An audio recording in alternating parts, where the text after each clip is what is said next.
Hey guys, how are you doing? Hey. Good, how are you? Very well. Thanks so much for your time. Of course. Course. And Melissa, I'm going to start with you.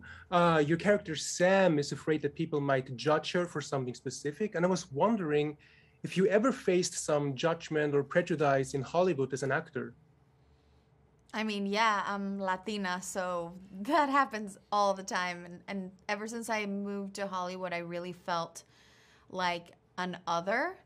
And it was the first time in my life that I ever felt that because in the United States, everyone gets kind of put into boxes. And in the industry, if you're a person of color, you get less opportunities. And so I had to really come and realize that when I moved to LA and try and fight against it as much as I can. Luckily, there are people that I think have a more evolved and more inclusive way of thinking, and they decided to cast Scream in a way that better reflects the world. And so this fifth installment has the most diverse cast that a movie has ever had, and I think it's beautiful because it's more reflective of what the world looks like. Absolutely, 100% agree. And Jack, Sam is completely shocked when she finds out that your character doesn't know any of the Stab movies. I mean, what the fuck? And I was wondering because sometimes, people might tell us, "What, you haven't seen this movie?" and you call yourself a movie fan, and then you feel like obligated to watch movies that you're not 100% interested in. And I was wondering if you ever felt obligated to watch all the classics from your parents or just the ones you're interested in. No, never felt obligated.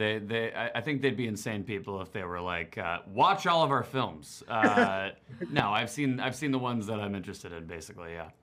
All right, great, great. And Jenna, we can say that after people see this movie, people will definitely prefer to lock their doors with a key.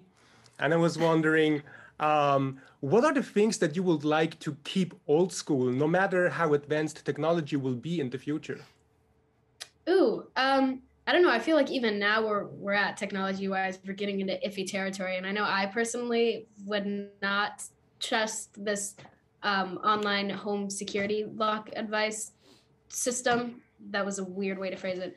But I don't know. I didn't agree with that move at all, and I definitely would like to keep keys. So I think that there's some things that are better cemented. I'm not going to trust technology to lock my car for me or drive itself. But that's just me personally. I'm also a very paranoid person, so I'm very comfortable with the hole that I've put myself in, and I'll stay here for now. All right, yes. What about you, Melissa? I think, yeah, I think self-driving cars are a little iffy for me just because I'm like, oh, that can go very, very wrong if like there's like a robot apocalypse where they're gonna take over and they just decide to like if we start relying so much on technology Oh, and yeah. then something goes wrong, which we've seen so much in movies that I just feel like we're headed in that direction. I always feel like movies are a little bit ahead of its time. I think there's a very dark reason why there are no human beings in the movie Cars. I think they all revolted. They all went rogue. They killed us all. It's rough. That takes place in the future. AI is terrifying. Yeah, for sure. Yeah.